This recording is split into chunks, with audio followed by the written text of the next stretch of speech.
Hello my dear students, welcome back to my class. Myself Saloni Singh और हम कर रहे हैं chapter number 1 solid state from NCERT text book class 12।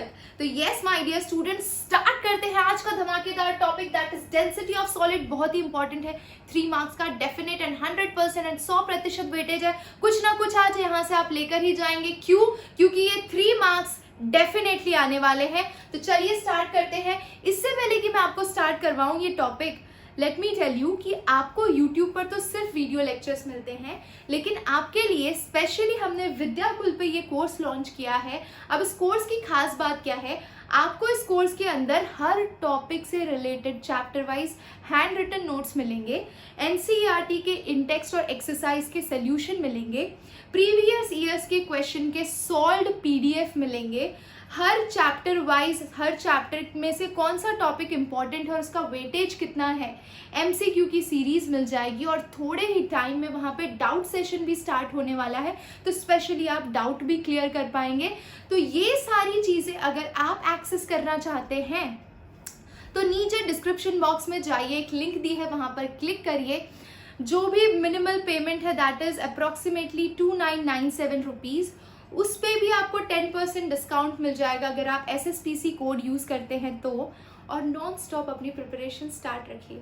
तो very positive note पे आज का सेशन स्टार्ट करते हैं, that is density of solid. देखिए भाई, सॉलिड चारों तरफ है आपके और आपको सॉलिड की प्रॉपर्टीज को ही ऑल्टर करके नई टेक्नोलॉजी जनरेट करनी होती है।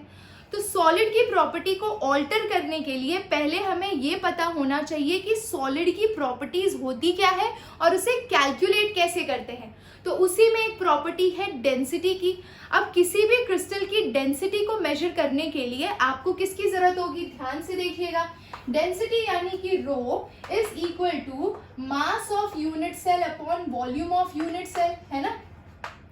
तो mass of unit cell upon volume of unit cell आप कहाँ से निकालेंगे? क्या ये इतनी आसानी से निकल सकता है? ये तो एकदम प्रैक्टिकल क्वेश्चन हो गया। देखते हैं वॉल्यूम ऑफ यूनिट सेल कैसे निकालते हो। तो वॉल्यूम निकालने के लिए आपको क्या लगाना पड़ता है? अगर ये आपका क्यूबिक क्रिस्टल है तो सीधी सी बात है कि इसका एज लेंथ हम a अज्यूम करते हैं, तो वॉल्यूम इसका हो जाता है AQ, है ना। अच्छा, एज लेंथ कौन सी मशीन से हम निकाल सकते हैं? That is X ray diffraction machine, है ना। तो एक्सरे डिफ्रैक्शन मेथड से, एक्सरे डिफ्रैक्शन से आप इसका A कैलकुलेट कर सकते हैं और A का AQ करके एज लेंथ से वॉल्यूम निकाल सकते हैं, ठीक है। अब यूजुअली यहाँ से जो वैल्यू आती है वो पिकोमीटर में आती है और हमें चाहिए होती है सेंटीमीटर या मीटर में। तो यूजुअली हम कैसे लिखते हैं, देखिए, वॉल्यूम ऑफ यूनिट सेल, ये 3 मार्क का क्वेश्चन है बेटा। Volume of unit cell will be equal to AQ into 10 to power -10, ठीक है। अब इसको ऐसे लिख लीजिए, A इंटू 10 टू पावर -10 का cube when you are mentioning it in centimetre cubes, ठीक है। एंड अगर आपको इसे मीटर में जनरेट करना है तो A into 10 to power -12 cube that is in metre cube, okay. चलिए, वॉल्यूम तो हो गया। अब मास ऑफ यूनिट सेल पे आते हैं। मास को मैं कैपिटल M से डिनोट करती हूँ। तो mass of unit cell will be equal to, उस यूनिट सेल के अंदर कितने एटम्स हैं, तो number of atoms into mass of each atom, है ना। अरे भाई, हर क्रिस्टल सेम थोड़ी होता है। किसी के अंदर FCC कंडीशन होती है, किसी के अंदर BCC कंडीशन होती है। FCC के अंदर नंबर ऑफ एटम्स कितने होते हैं बच्चा? 4। BCC के अंदर नंबर ऑफ एटम्स कितने होते हैं? 2। सिंपल क्यूबिक के अंदर नंबर ऑफ एटम्स कितने होते हैं? 1।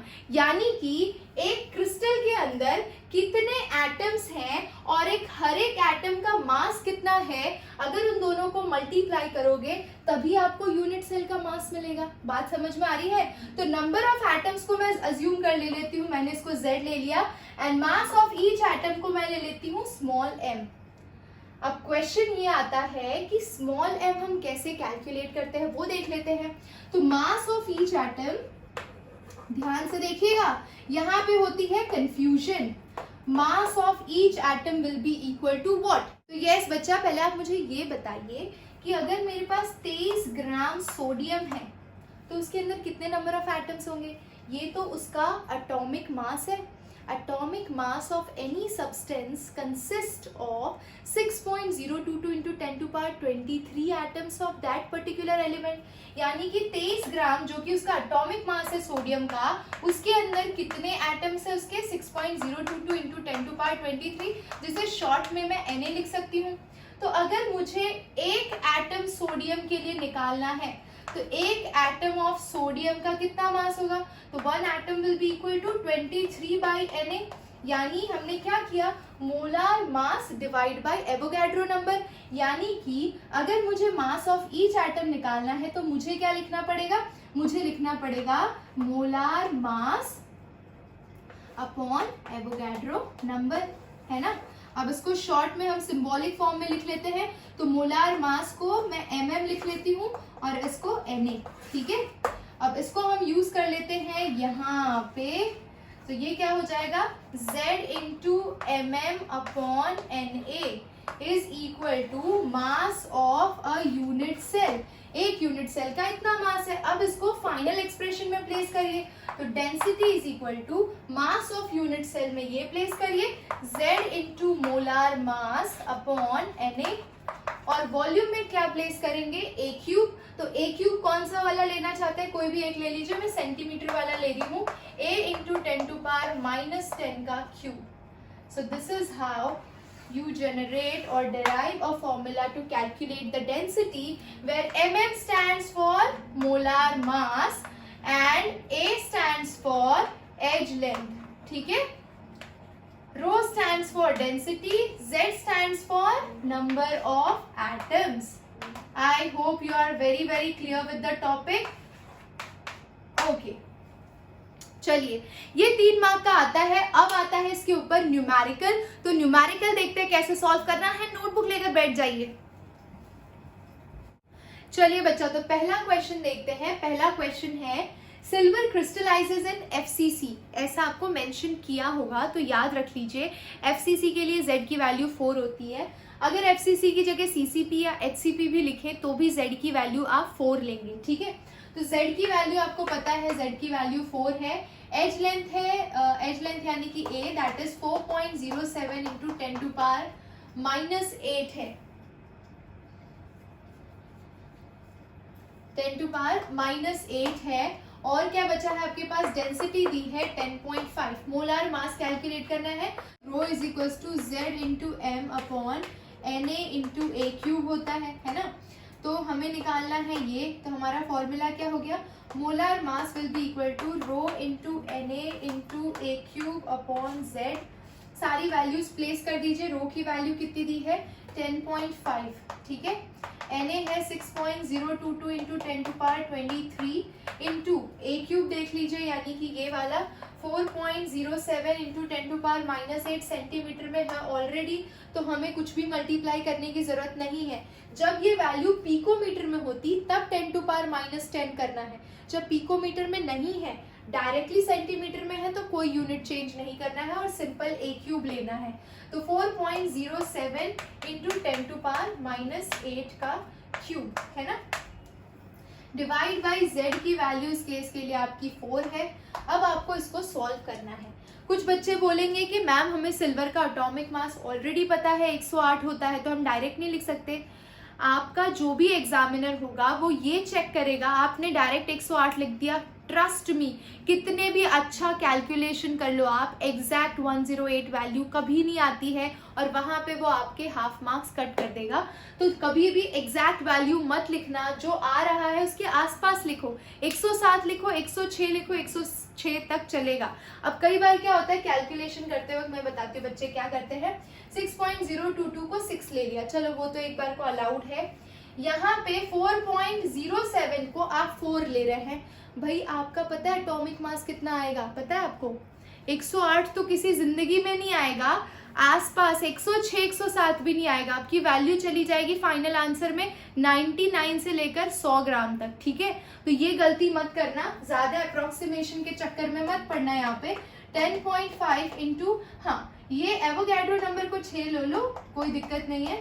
ठीक है. पहले पावर सॉल्व कर लो. तो 10 टू पावर 23 है इंटू 4.07 का क्यूब हो गया एंड इंटू 10 टू पावर -24 हो गया अपॉन 4, ठीक है। अब इसको सॉल्व करो शांति से, और फाइनली जब आप सॉल्व करो तो आपका आंसर 106 से 107 के बीच में आना चाहिए, है ना। तो मैं यहाँ पे मिनिमम वैल्यू लिखती हूँ। वैसे एग्जैक्ट 108 होती है, 108 कभी आती नहीं है। 106 ग्राम तक भी आ गया, 106.5 आया या 107 आया अप्रोक्सीमेटली, तो ये सारे आंसर्स अलाउड हैं, ठीक है। तो डोंट वरी, इसमें आपको थोड़ा मार्जिन मिलेगा, लेकिन ऐसा ना हो कि फिर 100 ग्राम आंसर आए तो कोई मार्क्स नहीं मिलेंगे, सीरियसली, हाँ, ठीक है। सिर्फ स्टेप्स के मार्क्स मिलेंगे। चलो नेक्स्ट क्वेश्चन पे आ जाते हैं, that is copper crystallises in FCC। ए दिया है आपको और डेंसिटी निकालनी है। एक्चुअली क्वेश्चन में ऐसा पूछा था कि डेंसिटी दी है, आप जो वैल्यू कैलकुलेट कर रहे हैं क्या वो बुक में दी हुई डेंसिटी से मैच कर रही है, ऐसा था क्वेश्चन। तो इन शॉर्ट हम डेंसिटी तो निकालने ही वाले हैं, तो चलिए देखते हैं। So density is equals to Z into M upon Na into A cube. यहाँ पे भी सेंटीमीटर में दिया है तो 10⁻⁻10 करने की जरूरत नहीं है, क्योंकि FCC में क्रिस्टलाइज हो रहा है तो Z की वैल्यू 4 होगी। तो कॉपर का मोलार मास 63.5 होता है, ठीक है। Na ले लीजिए 6.022 इंटू 10⁻23 इंटू ए क्यूब ले लीजिए 3.61 इंटू 10⁻�8 का क्यूब। अब इसको सॉल्व करिए शिद्दत से। 4 इंटू 63.5 अपॉन इसको 6 ले लीजिए इंटू 10⁻23 इंटू 3.61 का क्यूब। ये क्यूब निकालने में आपकी जान पर आएगी, लेकिन मैं फिर भी आपको एक तरीका बताऊंगी लॉग टेबल से कैसे आप इसको फटाफट निकाल पाएंगे, ठीक है। ओके, सो फाइनली आपको डेंसिटी मिलेगी कितनी, rho is equal to, you will be getting in this case near about 8.96, है ना। अप्रोक्सीमेटली आपका आंसर आना चाहिए 8.96, और बुक में दिया है 8.92। तो yes exactly value approximately equal आ रही है, तो हम कह सकते हैं कि yes it is in accordance to the question given in the textbook. I hope you are clear with this density concept. Main इसमें वही चीज है कैलकुलेशन की, बाकी तो वैल्यू प्लेस करना है। और Z नहीं याद होगा तो वहां पे मुसीबत हो जाएगी आपको। बाकी यूजुअली मोलार मास, जैसे कि यहाँ पे कॉपर का इस क्वेश्चन में नहीं दिया है, पर बोर्ड में आपको मोलार मास दिया होता है, सो डोंट वरी। चलिए बच्चा, तो ये नेक्स्ट क्वेश्चन जो है वो थोड़ा ट्रिकी है। किस मैटर में, वैल्यू प्लेस करने के चक्कर में नहीं, कैलकुलेशन के टर्म्स में थोड़ा सा टिपिकल है। तो हम वो देख लेते हैं कि क्यों इतना टिपिकल है ये क्वेश्चन। ध्यान से देखिए क्या दिया है। ये एक्चुअली 2013 कंपार्टमेंट दिल्ली के पेपर का क्वेश्चन है, तो देख लेते हैं। नियोबियम है, क्रिस्टलाइज हो रहा है BCC में, यानी Z की वैल्यू हो गई आपकी 2, रो की वैल्यू हो गई 8.55, और आपको निकालना है एटॉमिक रेडियस पूछा है। तो एटॉमिक रेडियस का रिलेशन किससे होता है, एज लेंथ से होता है, यानी कि हमें A निकालना पड़ेगा, ठीक है। तो A निकालते हैं पहले, वी नीड A। तो हमें पता है rho is equal to Z into M upon Na into A cube. अरे भाई ए क्यूब है तो A cube will be equal to Z into M upon Na into rho, ठीक है। अब वैल्यूज रखो तो A cube will be equal to Z की वैल्यू 2 इंटू मोलार मास लेना है 93 अपॉन Na 6.022 इंटू 10⁻23, और आपको डेंसिटी दे दी है कितनी, 8.55 ग्राम, है ना। चलो अब इसको पहले सॉल्व करो शांति से। शांति से जब आप इस पूरी वैल्यू को सॉल्व करोगे तो आपको वैल्यू मिलेगी 3.6 into 3.611 into 10⁻⁻23 something, that is your A cube, ठीक है।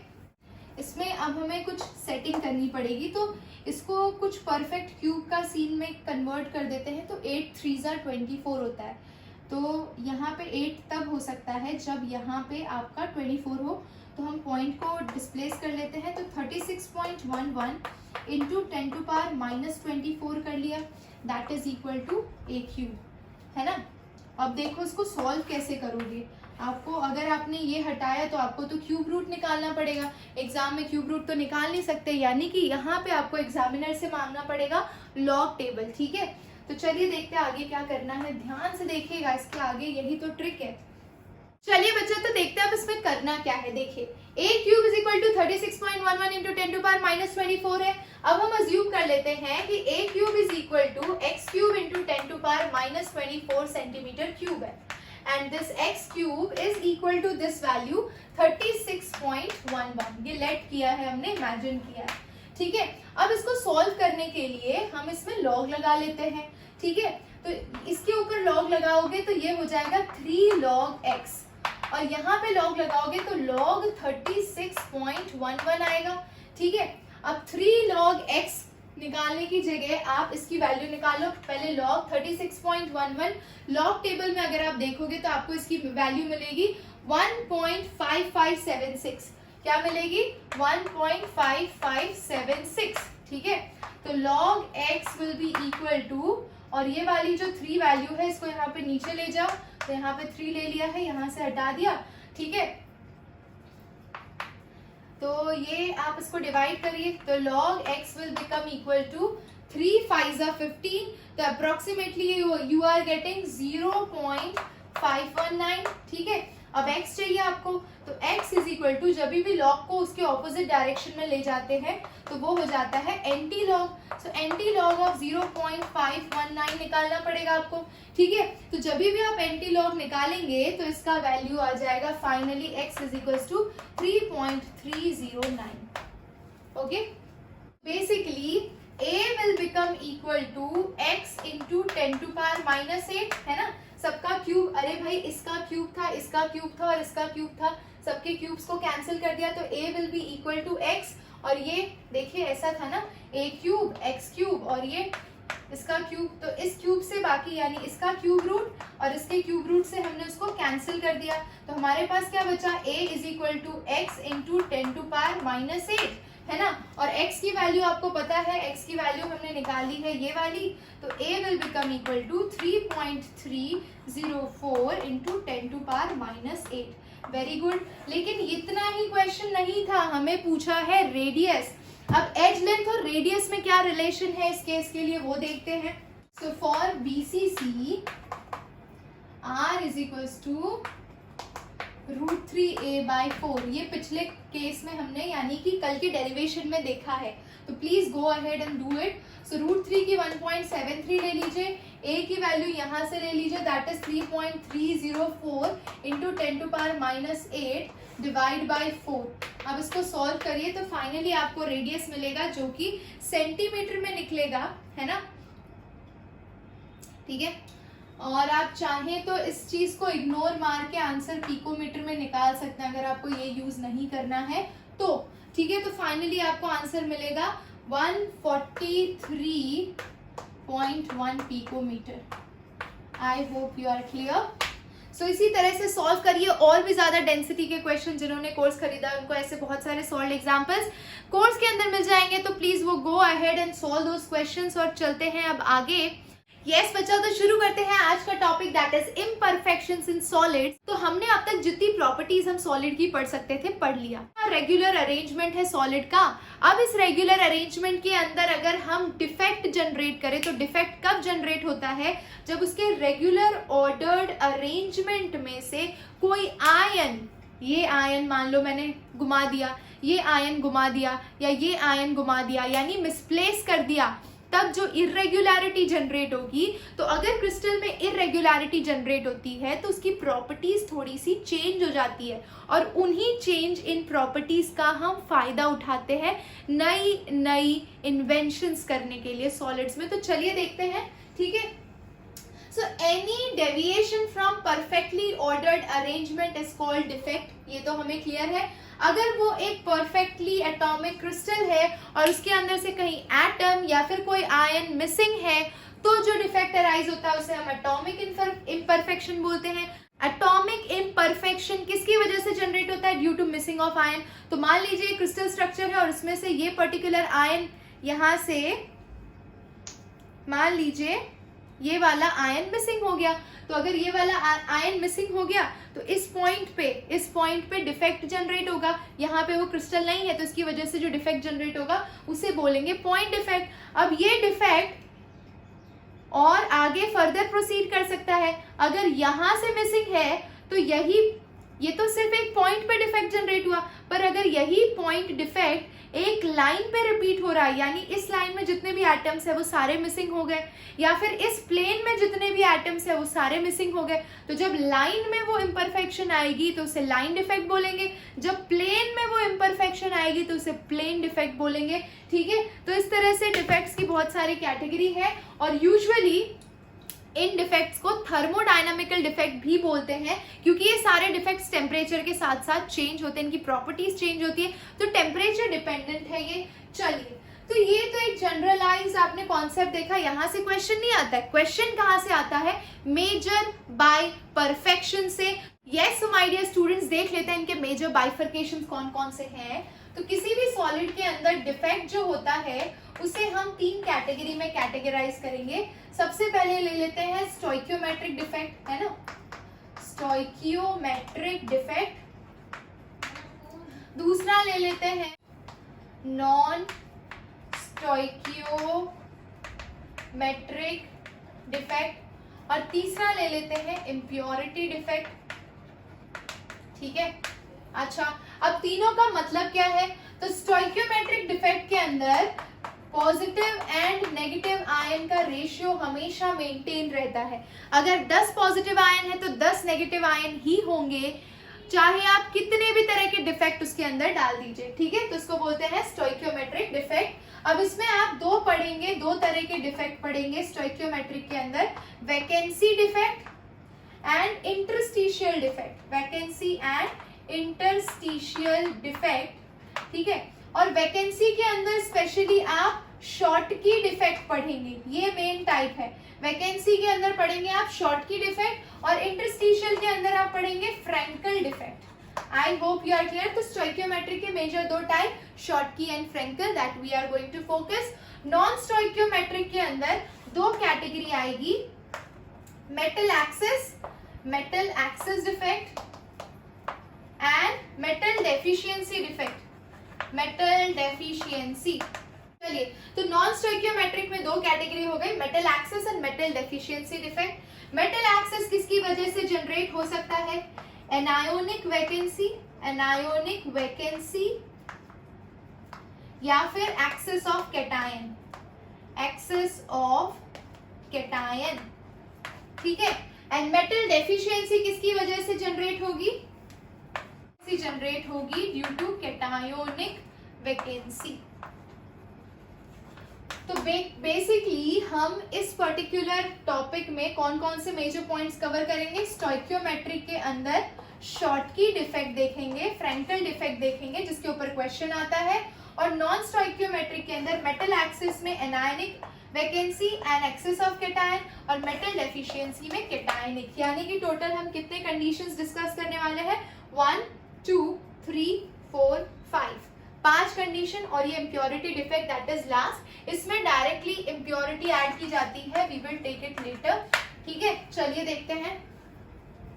चलिए बच्चा देखते हैं शॉर्टकी और फ्रैंकल डिफेक्ट क्या होता है। बहुत ही सिंपल है, कुछ भी नहीं करना है, सिंपल कुछ चीजें याद रखनी है। शॉर्टकी डिफेक्ट और फ्रैंकल डिफेक्ट दोनों ही एक तरह के स्टोइकियोमेट्रिक डिफेक्ट है, यानी कि इनके number of positive and negative ion same होंगे, कितना भी डिफेक्ट डाल लो अंदर। अब डिफेक्ट कैसे आएगा? तो शॉर्टकी डिफेक्ट को वैकेंसी डिफेक्ट भी बोलते हैं, क्योंकि ये अपनी जगह खाली छोड़ देता है। कैसे खाली छोड़ता है? when equal number of positive and negative ions are missing from their lattice side। यानी कि मान लीजिए ये आपका क्रिस्टल लैटाइस है, और आपका यहाँ से देखिए इस पोजीशन से एक नेगेटिव आयन मिसिंग है, ठीक है। तो एक नेगेटिव आयन मिसिंग है, तो भाई सीधी सी बात है कि साथ में वहां से एक पॉजिटिव आयन भी मिसिंग होगा। तो एक पॉजिटिव और एक नेगेटिव आयन दोनों मिसिंग है, तब उस डिफेक्ट को आप बोलेंगे शॉर्टकी डिफेक्ट। इन शॉर्ट हम बोल सकते हैं कि जब equal number of positive and negative ion अपने लैटाइस साइड से मिसिंग हो, तब जनरेट होता है शॉर्टकी डिफेक्ट। अच्छा, अब क्योंकि 2 एटम्स या 2 आयंस वो अपने क्रिस्टल लैटाइस पॉइंट को छोड़ के बाहर जा चुके हैं, तो इस पर्टिकुलर क्रिस्टल की जो डेंसिटी होगी वो डिक्रीज हो जाएगी। तो डेंसिटी डिक्रीज हो रही है शॉर्टकी डिफेक्ट में। अब आ जाते हैं फ्रैंकल डिफेक्ट में, ठीक है। तो फ्रैंकल डिफेक्ट को हम क्या बोलते हैं? Interstitial defect. तो फ्रैंकल डिफेक्ट में क्या होता है? वहां पे तो equal number of positive negative ion गायब होते हैं, यहाँ पे क्या होता है, मान लीजिए ये वाला आयन अपने लेटाइज साइड पे नहीं है, तो वो कहाँ होगा, वो एक्चुअली इंटरस्टिशियल साइड पे होगा। यानी कि ये वाला जो लेटाइज पॉइंट जिसको यहाँ पे होना चाहिए था, वो अपनी एक्चुअल लोकेशन पे ना होकर किसी भी इंटरस्टिशियल साइट में प्रेजेंट है, किसी भी इंटरस्टिशियल साइट में प्रेजेंट है, यानी कि है तो सही बट अपनी एक्चुअल पोजीशन पर नहीं है। It is missing from its actual position and it is occupying interstitial site, so such defect is known as Frenkel's defect. I hope you are clear. अब क्योंकि इसके अंदर एटम और आयन क्रिस्टल को छोड़कर बाहर नहीं जा रहे, इसीलिए इस केस में आपकी डेंसिटी सेम रहेगी। ठीक है, कंपैरिजन आता है शॉर्टकी एंड फ्रैंकल डिफेक्ट में, तो इस तरह से करना आपको। नेक्स्ट आ जाते हैं, जो आयोनिक कंपाउंड है जिनका कोऑर्डिनेशन नंबर हाई होता है वो यूजुअली शॉर्टकी डिफेक्ट दिखाते हैं, और फ्रैंकल डिफेक्ट वो दिखाते हैं जिनका कोऑर्डिनेशन नंबर लो होता है। अब ये कौन से कंपाउंड्स है भाई, तो ये वो कंपाउंड्स हैं जिनका पॉजिटिव और नेगेटिव आयन का साइज सिमिलर होता है। तो NaCl है, तो NaCl के कैटायन और एनायन के साइज के बीच में इतना ज्यादा डिफरेंस नहीं, और उनका कोऑर्डिनेशन नंबर भी हाई है, 6 कोऑर्डिनेशन नंबर है उनका। ठीक है, तो NaCl है, KCl है, CaCl, AgBr, KBr, ये कुछ ऐसे कंपाउंड्स हैं जो शॉर्टकी डिफेक्ट दिखाते हैं अपनी क्रिस्टल में। फ्रैंकल डिफेक्ट कौन दिखाते हैं, जिनके पॉजिटिव और नेगेटिव आयन के साइज के बीच में देयर इज लार्ज डिफरेंस और उनका कोऑर्डिनेशन नंबर बेसिकली लो होता है। तो ऐसे कौन से क्रिस्टल है, ZnS है, AgCl है, AgBr है, AgI है। अब इसमें देखने वाली बात यह है कि AgBr एक एक्सेप्शन है जो शॉर्टकी भी दिखाता है और फ्रैंकल भी दिखाता है। I hope you are clear. ये पॉइंट याद रखिएगा, फ्रैंकल को इंटरस्टिशियल और शॉर्टकी को वैकेंसी डिफेक्ट भी बोलते हैं। और अगर कंपैरिजन आए तो इस तरह से लिख दीजिए, सिर्फ डेफिनेशन आए तो ये लिख दीजिए, या फिर किसी भी एक कंडीशन को एक्सप्लेन करने को आए तो शॉर्टकी में ये वाली साइड और फ्रैंकल में ये वाले पॉइंट्स लिख दीजिए। खत्म है, लिटरली खत्म है। अब बढ़ते हैं नॉन स्टोइकियोमेट्रिक डिफेक्ट की तरफ। तो I have already told you, जो नॉन स्टोइकियोमेट्रिक डिफेक्ट होता है उसके अंदर पॉजिटिव और नेगेटिव आयन इक्वल क्वांटिटी में नहीं होते हैं, उनका रेशियो मेंटेन नहीं होता है। तो इसके अंदर हमने दो कैटेगरी पढ़ी थी, metal excess and metal deficient. तो मेटल डेफिशिएंट अभी नहीं कर रहे हैं, मेटल एक्सिस कर रहे हैं। मेटल एक्सिस के अंदर दो कैटेगरी है फर्दर, पहला due to anionic vacancy and दूसरा due to excess of cation. बहुत ही सिंपल है, जरा ध्यान से समझिएगा। एनायनिक वैकेंसी कब जनरेट होती है, और मैं आपको ये पूरा कॉन्सेप्ट इस क्रिस्टल से समझाऊंगी। ठीक, तो एनायनिक वैकेंसी को समझने के लिए इमेजिन करिए कि ये NaCl का क्रिस्टल है। ठीक है, अब इस क्रिस्टल के ऊपर बच्चा टॉप सरफेस पे हमने ये पास किए सोडियम के वेपर्स। ठीक है, यहां से ऐसे पास किए सोडियम के वेपर्स। सोडियम के वेपर्स जैसे ही क्रिस्टल के सरफेस पे गए, क्या होगा देखिए, सोडियम जैसे ही क्रिस्टल के सरफेस पे जाएगा वो फॉर्म करेगा Na+ और एक इलेक्ट्रॉन लूज करेगा। ठीक है, यानी यहाँ पे सरफेस पे क्या अवेलेबल है, Na+ आयन और इलेक्ट्रॉन अवेलेबल है। ठीक है, तो इमेजिन करते हैं कि यस बच्चा, तो इमेजिन करते हैं कि जब आपने सोडियम के वेपर्स एकदम हाई स्पीड में यहाँ पे पास किए तो आपको दो चीजें जनरेट होती हुई मिली। पहला Na+ आयन जनरेट हुआ और दूसरा इलेक्ट्रॉन जनरेट हुआ। अब Na+ को क्या चाहिए होता है यार, Na+ को क्या चाहिए होता है, जल्दी बताओ। Na+ को क्या चाहिए होता है, Cl-। Cl- कहाँ से आएगा, क्रिस्टल NaCl का है, तो ये जो ग्रे वाले एटम्स है ना आपके, ये ग्रे वाले एटम सोडियम एटम है और जो ग्रीन वाले हैं वो क्लोरीन एटम है। तो हम क्या करेंगे, क्योंकि यहाँ पे Na+ अकेला, Na+ किसको ढूंढ रहा है, Cl- को। Cl- को रहा नहीं गया और वो क्रिस्टल में से सारी बाउंड्रीज को तोड़कर किसके पास आ गया, Na के पास। और ये देखिए Na और Cl ने प्यार से क्या बना लिया, ये देखिए Na और Cl ने NaCl बना लिया। देख रहे हैं आप, तो Na किसके साथ कंबाइन हो गया बच्चा, क्रिस्टल में से निकले Cl- के साथ, और क्या फॉर्म कर लिया, NaCl। तो ये NaCl तो आपका जनरेट हो गया, यानी इनकी शादी तो हो गई, लेकिन जो ये इलेक्ट्रॉन जनरेट हुआ था वो कहाँ जाएगा, ये वाला इलेक्ट्रॉन कहाँ जाएगा, तो ये वाला इलेक्ट्रॉन खाली जगह ढूंढेगा क्रिस्टल के अंदर। और जहां ये देखिए, ये खाली जगह छोड़ के गया था, कौन खाली जगह छोड़ के गया था? क्लोरीन ये जगह खाली छोड़कर गया था। क्लोरीन ये खाली जगह छोड़कर किसके पास गया था? सोडियम के पास। और सोडियम के पास जब गया था तो उसने NaCl बनाया था। तो जो क्लोरीन ने जिस पोजीशन को खाली छोड़ा है उसको बोलते हैं एनायोनिक वैकेंसी। यानी कि क्लोरीन ने क्रिस्टल में जिस पोजीशन को एम्प्टी छोड़ा है उसको आपने बोला एनायोनिक वैकेंसी। अब उस एनायोनिक वैकेंसी को कौन ऑक्यूपाई करेगा बच्चा? तो ये तुम्हारी एनायोनिक वैकेंसी है और ये जो नवरा इलेक्ट्रॉन था जिसका कोई सेटिंग नहीं हुआ वो सोचेगा चलो कुछ नहीं तो मैं क्लोरीन की जगह ही ऑक्यूपाई कर लेता हूँ। तो वो जाके क्लोरीन की पोजीशन पे ये देखो फिट हो जाएगा। ठीक है, इस तरह से फिट हो गया है ना। तो ये क्लोरीन की पोजीशन पे फिट हो गया। तो जब आपकी एनायोनिक वैकेंसी कोई इलेक्ट्रॉन ऑक्यूपाई कर ले तो उसको हम बोलते हैं एफ सेंटर। याद रखना 1 मार्क का question. When anionic vacancy, anion कौन था? क्लोरीन। क्लोरीन किसके साथ गया? अरे भाई NaCl की शादी करवाई आपने, हाँ, तो क्या जनरेट किया था उसने? होल यानी वैकेंट स्पेस। वहां पे कौन गया? इलेक्ट्रॉन। इलेक्ट्रॉन ने क्लोरीन की जगह को यानी उसकी एनायनिक वैकेंसी को ऑक्यूपाई किया और उस जगह को हम बोलते हैं एफ सेंटर्स। तो यहाँ पे क्वेश्चन आता है what do you mean by F centres? दूसरा इंपॉर्टेंट क्वेश्चन, क्योंकि ये एफ सेंटर जनरेट होता है, एफ सेंटर के प्रेजेंस की वजह से क्रिस्टल एक स्पेसिफिक कलर शो करता है। तो आपको अगर पूछा जाए कि NaCl येलो कलर का क्यों होता है तो आप आंसर लिखेंगे due to the presence of F centres.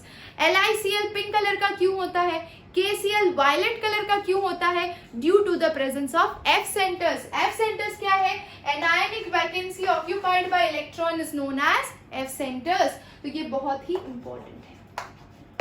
Simple, एक बार और देख लें क्या किया था हमने।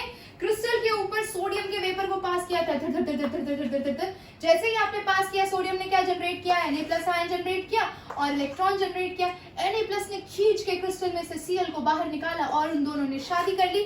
Na+ और Cl- ने शादी जैसे ही की, यहाँ पे इलेक्ट्रॉन बेचारा अकेला रह गया। इलेक्ट्रॉन ने सोचा मैं कहाँ जाऊंगा, तो वो चला गया इस एनायनिक वैकेंसी पे जो क्लोरीन ने छोड़ी थी जगह, वहां पे इलेक्ट्रॉन चला गया और उस इलेक्ट्रॉन ने जैसे ही एनायनिक वैकेंसी को ऑक्यूपाई किया उस लोकेशन को बोला जाने लगा एफ सेंटर। इतनी इज्जत तो किसी की नहीं होती और इसकी वजह से इलेक्ट्रॉन के आते ही NaCl क्रिस्टल ने अपना रंग बदल लिया और वो पीला दिखने लगा। KCl ने अपना रंग बदल लिया और वो वायलेट दिखने लगा। LiCl ने अपना रंग बदल लिया और वो कैसा दिखने लगा? पिंक कलर का। So I hope you are clear with this concept of metal excess defect due to anionic vacancy. Okay, बहुत ही बढ़िया, मजा आ गया मेरे को भी। चलिए अब देखते हैं due to excess of cation क्या है। एक्सेस ऑफ केटायन, तो मान लीजिए हमारे पास जिंक ऑक्साइड है, ध्यान से देखिएगा। जिंक ऑक्साइड का क्रिस्टल है जिसमें जिंक और ऑक्साइड दोनों इक्वल नंबर में थे, Zn2+ ion and O2- ion equal number में थे। ठीक है, अच्छा हमने क्या किया, हमने इस क्रिस्टल को हीट करना शुरू किया। ठीक है, जैसे ही हीट किया ये डिकम्पोज हो गया और इसने क्या जनरेट किया? Zn2+ ion along with loss of half O2 and 2 electrons, है ना। तो बेसिकली पहले Zn और ऑक्सीजन यानी Zn2+ ion and O2- ion equal numbers में थे। इसके 10 आयन थे क्रिस्टल में तो इसके भी 10 आयन थे, लेकिन जैसे ही हमने क्रिस्टल को हीट किया उसने क्या जनरेट किया? Zn2+ ion. यानी Zn2+ आयन तो किसके अंदर रहा? क्रिस्टल के अंदर ही रहा हीट करने के बाद भी, लेकिन जो ऑक्सीजन जनरेट हो गया वो गैसियस फॉर्म में था और वो क्रिस्टल से बाहर निकल गया यानी कि उड़ गया। यानी अब एक्सेस क्वांटिटी में क्या है? कैटायन, यानी कि पॉजिटिव आयन एक्सेस क्वांटिटी में है क्योंकि एक नेगेटिव आयन क्रिस्टल में से उड़ गया। क्यों? हीटिंग करने की वजह से। तब जनरेट होता है एक्सेस ऑफ कैटायन और इसे बोलते हैं आप metal excess defect due to excess of cation. Excess cation generate होने का रीजन पता चल गया ना। I hope you are clear. कुछ भी क्वेरी हो कमेंट सेक्शन में पूछ लेना, कोई टेंशन नहीं है। अच्छा, लास्ट कैटेगरी बची है, वो भी देख लेते हैं। चलिए बच्चा, तो देखते हैं मेटल डेफिशिएंसी कब अराइज होती है। Metal deficiency due to cationic vacancy. अब इस कॉन्सेप्ट को समझने के लिए इमेजिन करिए कि आपके पास आयन ऑक्साइड का एक क्रिस्टल है। ठीक है, अब ये आयन ऑक्साइड का क्रिस्टल है और इसके अंदर मान लीजिए कि यहाँ पे आपका Fe यानी ये दोनों +2 स्टेट में, ये +2 और ये -2, तो यहाँ पे Fe+2 है, यहाँ पे O2 minus Fe+2, O2 minus Fe+2, O2 minus Fe+2, O2 minus and Fe+2, इस तरह का क्रिस्टल है। ठीक है, अब हमें जनरेट करना है कैटायोनिक वैकेंसी। ठीक है, तो इमेजिन कीजिए बच्चा कि क्रिस्टल में 3 जगह से Fe2+ आयन गायब है। ये हो गया पहला, ये हो गया दूसरा और ये हो गया तीसरा। ठीक है, 3 जगह से Fe2+ आयन गायब है। तो 3 जगह से Fe2+ आयन गायब होने का मतलब इसका चार्ज कितना हो गया, 3 2 6, यानी कि +6 चार्ज गायब है। ठीक है, अगर मैं इस Fe2+ को रिप्लेस कर दूं, किससे रिप्लेस कर दूं, Fe3+ आयन से। ठीक है, तो Fe3+ आयन से, तो मुझे तो चार्ज ही न्यूट्रलाइज करना है। तो अगर 3Fe के 2+ वाले आयन लगेंगे तो 2Fe के 3+ वाले आयन लगेंगे, यानी कि अगर मैं Fe2+ की जगह Fe3+ प्लेस करना चाहूं तो भी चार्ज +6 ही रहेगा और Fe3+ सिर्फ 2 ही लोकेशन ऑक्यूपाई करेगा, Fe3+ एंड Fe3+, इसका चार्ज तो बैलेंस हो गया और एक साइट आपकी वेकेंट रह जाएगी और वो होगी आपकी कैटायोनिक वैकेंसी, यानी ये कैटायन के ना होने की वजह से कैटायोनिक वैकेंसी जनरेट हो रही है। बात समझ में आ रही है? और ये क्यों हुआ, क्योंकि आपने ऐसा कोई क्रिस्टल सेलेक्ट किया है जिसका जो वैलेंसी होता है वो वेरिएबल होता है, जैसे कि आयन है +2 +3 में एग्जिस्ट करता है, कॉपर +1 +2 में एग्जिस्ट करता है। तो ये लोग अपना ऑक्सीडेशन स्टेट या जो वैलेंसी है वो स्विच कर सकते हैं। ठीक है, तो स्विच कर सकते हैं, तो Fe2+ के 3 आयन को हटाकर हमने उसे Fe3+ के 2 आयन से रिप्लेस कर दिया और एक जगह को खाली मिल गई, तो वो बिहेव करेगा एक डिफेक्ट की तरह और शो करेगा metal deficiency defect due to cationic vacancy. लेकिन यहाँ पे काम की बात ये है कि ये दोनों एटम सेम ही एलिमेंट के हैं, बस उनके चार्ज डिफरेंट है। लास्ट केस पे आते हैं।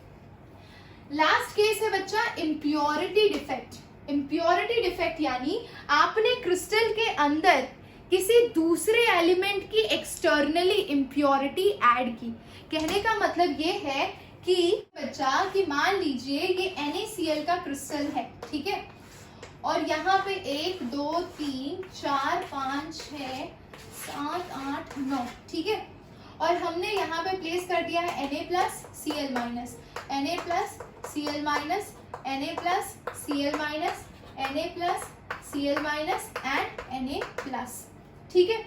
अब इम्प्योरिटी डिफेक्ट में हम क्या करेंगे, we are going to add any impurity externally, बाहर से कोई इम्प्योरिटी ऐड कर रहे हैं विथ डिफरेंट वैलेंसी।